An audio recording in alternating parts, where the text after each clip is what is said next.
Қайырлы күн достар. Бүгінгі арнамда сендермен лагманның пісіру әдісімен бөлісемін. Ал ендеше кеттік. Бүгінгі біздің лагманымызға көкөністер қажет болады. Яғни ол редька, пияз, сәбіз, пекинская капуста және сиыр еті, және де қызыл перец керек болады 1 штук. Пиязымызды және де басқа да көкөністерді кезекпен 4 бұрыштап турайып, өстіп дайындап аламыз. Сәбізімізді де тураймыз кезекпен. Және де осы каналымда мен сіздерде бір жұмыртқамен суық суға еленген қамырдан созылған лагманның созылу әдісін үйретемін достар. Мен бөлісемін. Міне басайымызды турадық. Басайға бұл қатты бөлімін турасаңыздар болады. Ал енді кезек қызыл бұрышқа келді. Бұрышымызды турап болған соң көкөністердің бірі кинза тураймыз. Кинзаны турап болды, және де міне бәрі алдымызда дайын. Енді қуыруға кірісеміз. Отта қызған табамызға май құйып, бірінші етті қуырып аламыз. Етті қуырамыз. Етіміз қуырып болып қалған кезде үстіне көкөністерімізді саламыз. Мен бәрін бірден салып, бір уақытта қуырамын. Міне бәрін салдым. Ал енді жақсылап қуырамыз.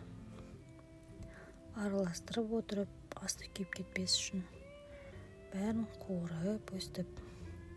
Және де томат пастасын 2 ас қасық саламыз.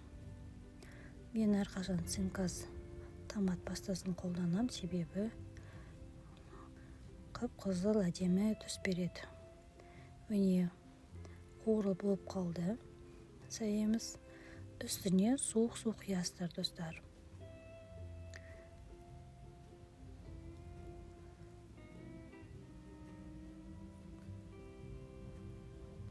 Артынан қызыл бұрышымызды саламыз су құярдың алдында, өйткені ол езіліп кетеді. Сол себепті ең артынан қуырылғанда ең артынан салады, ұмытпаңыздар.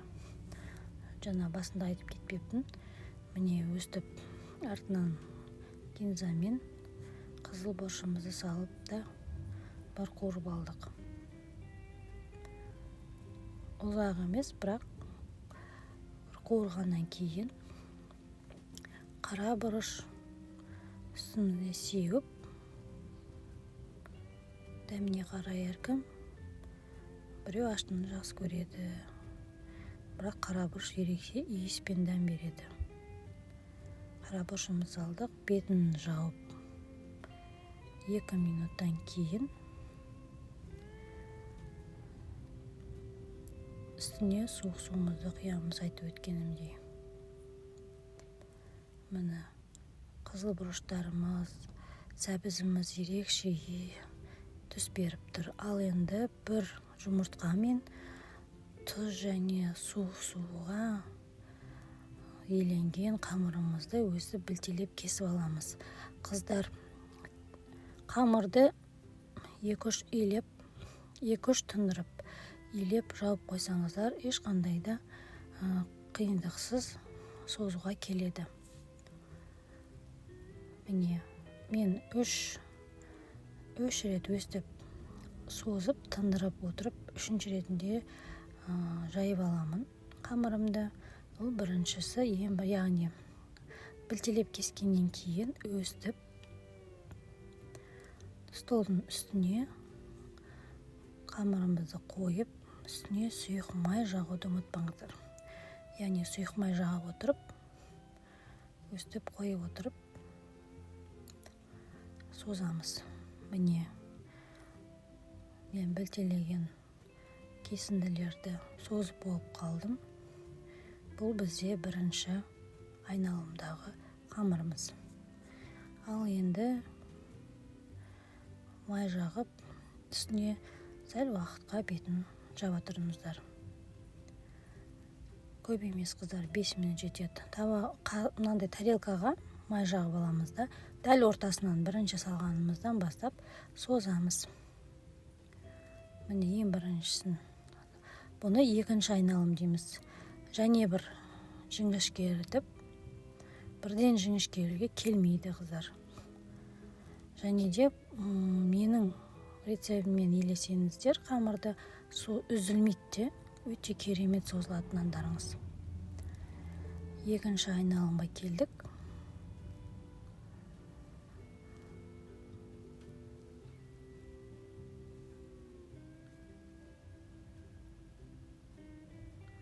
Ал енді екінші айналымда тарелканы төңкеріп, бір тындырып алып, үшінші айналымның қамырына келдік. Міне ортасынан тағы да аламыз да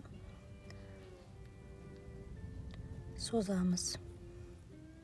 Міне бұл үшінші айналым өте жақсы, жұмсақ және тез үзілмей жайылып жатыр, созылып жатыр. Міне үшінші айналымнан кейін қолменен өстіп отырып, қалыңдау болған жерін сәл қолмен созып жіберіп, бір өткізіп жіберіп, кейін уже керіп соғып лагмандарыңызды қоя бересіздер. Міне үзілмейді, өте керемет иленген болса, нандарыңыз осындай болып жайылады қыздар. Міне өстіп жасап шығасыздар қолменен.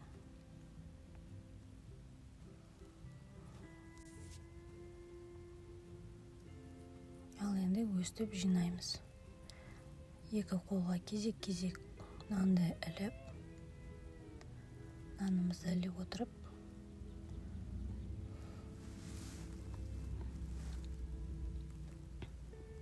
дастарханның үстінен қолға жинаймыз.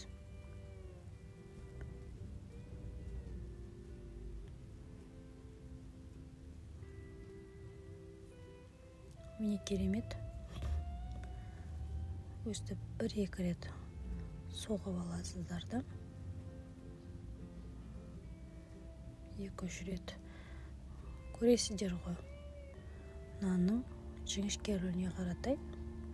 Сізге жіңішке керек болса, көп рет соқсаңыз жіңішкере береді.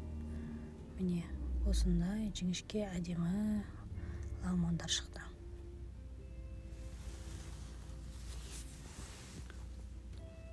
Енді қайнап тұрған тұзды суымызға лагманды салып, бетіне шыққанда сүзіп аласыздар. Бетін жауып қойдық.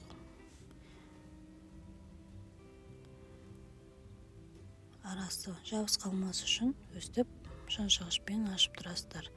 Сүзілген нанды бірден суық суға түсіресіздер. Суық судан сүзіп аламыз. Сүзілген нанды үстіне сәйісін салып, қонақтарыңызға, отбасыларыңызға, дастарханға қоя берсеңіздер болады. Қамырымыз өте керемет, дәмді болды, езілген де жоқ, үзілген де жоқ қыздар. Ас болсын, менің каналыма тіркеліп, мені әрқашан қолдап, комментарий қалдырып, қоңырауды басып қойыңыздар.